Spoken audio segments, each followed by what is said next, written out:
కంటిన్యూస్గా మనం ఒక వర్క్ చేస్తున్నప్పుడు అది కూడా చాలా హార్డ్ వర్క్తో కూడిన వర్క్ చేస్తున్నప్పుడు ఉదాహరణకి ఒక 4 ఏళ్ళు ప్రిలిమ్స్ క్వాలిఫై మెయిన్స్ రాసామనుకోండి, మెయిన్స్లోనో ఇంటర్వ్యూలోనో ప్రతి ఇయర్ పోతుందనుకోండి, మళ్ళీ అదే సైకిల్లో పడి మళ్ళీ స్టార్ట్ చేయాలన్నప్పుడు, మళ్ళీ దాని మధ్యలో ఉన్నప్పుడు తెలియకుండానే ఒక రకమైన ఫెటీగ్ వస్తుంది అనమాట. అంటే అబ్బా మళ్ళీ ఇప్పుడు చేయాలా, అలసిపోయాం కదా, మనకు అలసట వచ్చేసింది కదా, ఇలా ఎంత చేయాలి, ఎన్నిసార్లు చేయాలి, ఇలాంటి ఆలోచనలు మనిషిని చుట్టుముడుతుంటాయి.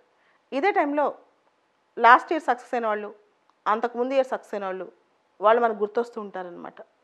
ఈ ఫెటీగ్ వచ్చినప్పుడు, అంటే ఒక పనిని కొంతకాలం పాటు చేస్తున్నప్పుడు ఆ పని పట్ల ఒక రకమైన విరక్తి, ఒక రకమైన నిస్సహాయత, అయ్యో మనం సాధించలేమన్న భయం, ఇలాంటివన్నీ మనిషిలో వస్తుంటాయి.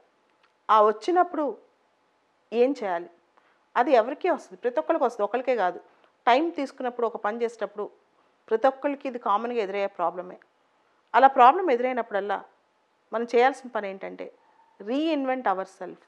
రీఇన్వెంట్ అవర్ సెల్ఫ్ అంటే మనం ఎందుకు ఈ స్టేజ్లో ఇక్కడ ఉన్నాం, ఎక్కడ ఆగిపోయాం, ఇంకా ఎంత దూరం వెళ్ళాలి, ఇవన్నీ మనం కొలుసుకుంటూ ఉండాలి, బేరీజ్ వేసుకుంటూ ఉండాలన్నమాట. సో ఇలా రీఇన్వెంట్ చేసుకుంటూ ఉంటే మనం ఎక్కడి నుంచి స్టార్ట్ అయ్యాం, అసలు స్టార్ట్ అయ్యే రోజు మన మైండ్ సెట్ ఎలా ఉంది, దీన్ని కనుక దృష్టిలో పెట్టుకుంటే ఈ ఫెటిగ్ని తట్టుకోగలం. ప్రతిరోజు ప్రతి ఒక్కరికి ఆలోచన ఏదో టైంలో వస్తుంటుంది అనమాట. ఒక లక్ష్యం పెట్టుకొని చేస్తున్నప్పుడు ఏదో ఒక టైంలో దాని మీద అసలు ఎందుకు ఇక్కడ ఉన్నాము, మధ్యలో ఎందుకు ఆగిపోయాం, ఒక్కోసారి ఇలా చేస్తున్నప్పుడు మన ఫ్రెండ్స్ ఎక్కడో సెటిల్ అయిపోవటము, వాళ్ళు ఫారిన్ కంట్రీ వెళ్ళిపోవటము, లేకపోతే అందరూ ఎంజాయ్ చేయటం, మంచి మంచిగా లైఫ్లో సినిమాలు చూడటం ఇవన్నీ చూస్తూ ఇంకొకరు ఎవరో ఫేస్బుక్లో పెట్టారనో సోషల్ మీడియాలో పెట్టారనో మన లైఫ్ ఇలా అయిపోయింది ఏంటి, దీనిలో పడి కొట్టుమిట్టాడుతున్నాం ఏంటి, ఈ విషయ సర్కిల్ నుంచి మనం బయటికి రామా, అమ్మో అసలు ఇలా వస్తామా అసలు ఎప్పటికైనా, అలా ఒక పెద్ద టార్గెట్ పెట్టుకుని మనం వర్క్ చేస్తున్నప్పుడు మైండ్లో ఇలాంటి ఆలోచనలు చాలా కాంప్లెక్స్గా వస్తుంటాయి అన్నమాట. దీంతోపాటు మన లైఫ్లో సెటిల్ కాకపోతే ఇంకా ఎంతకాలం మనం ఇంకొకరిపైన డిపెండ్ అవ్వాలి, ఎంతకాలం ఇంకొకరిని మనం పోషించాలి, ఇట్లాంటి డౌట్స్ కూడా వస్తూ ఉంటాయి. అలా వచ్చిన ప్రతిసారి అసలు మనం ఈ ఫీల్డ్లోకి ఎంటర్ అయ్యేటప్పుడు ఒక టార్గెట్ పెట్టుకుని పనిచేసేటప్పుడు మన మైండ్ సెట్ ఎలా ఉంది, దేనికోసం ఎంటర్ అయ్యాం, ఎంత ఉత్సాహంగా ఉన్నాం, ఈ ఆలోచనతో కనుక మళ్ళీ ఒకసారి మనం వాటన్నిటినీ ఒక్కసారి పునరుచ్చారణ చేసుకుంటే, మైండ్లో ఒక్కసారి వాటన్నిటిని గుర్తు తెచ్చుకుంటే ఫెటిగ్ చాలా వరకు తగ్గిపోద్ది. కొంతమందికి ఎవరికైతే లక్ష్య సిద్ధి మీద చాలా ఎక్కువ ఇంట్రెస్ట్ ఉందో వాళ్ళకి ఫెటిగ్ వచ్చినా వాళ్ళు ఇమీడియట్గా దాన్ని తట్టుకుని మళ్ళీ వర్క్ చేసుకోగలరు. అలా చేయాలి అంటే మనలో ఉన్న సంకల్పం చాలా స్ట్రాంగ్గా ఉండాలి.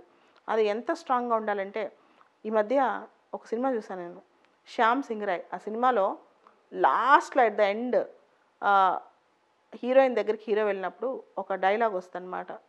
ఆవిడ సంకల్పం ఎంత స్ట్రాంగ్గా అంటే తన కోసం ఒక వ్యక్తిని మళ్ళీ పుట్టించగలిగేంత స్ట్రాంగ్గా.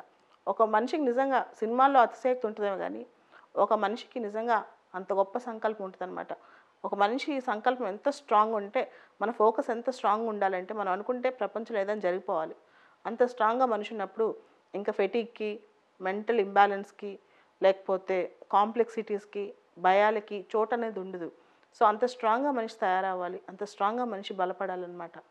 గొప్ప గొప్ప వ్యక్తుల జీవితాల్లో మీరు ఇందిరాగాంధీ జీవితం తీసుకోండి, లేకపోతే ఇంకా మోడీ గారి జీవితం తీసుకోండి, వీళ్ళందరూ కూడా చాలా హైలీ డిసిప్లైన్, చాలా స్ట్రాంగ్గా విల్ పవర్ ఉన్న వ్యక్తులు. వాళ్ళు అనుకుని చేస్తారు, అంటే కార్యరూపంలో పెడతారనమాట. అలాంటి వ్యక్తులు అన్నప్పుడు ఆటోమేటిక్గా వాళ్ళు ఏదనుకుంటే అది అయిపోద్ది అనమాట.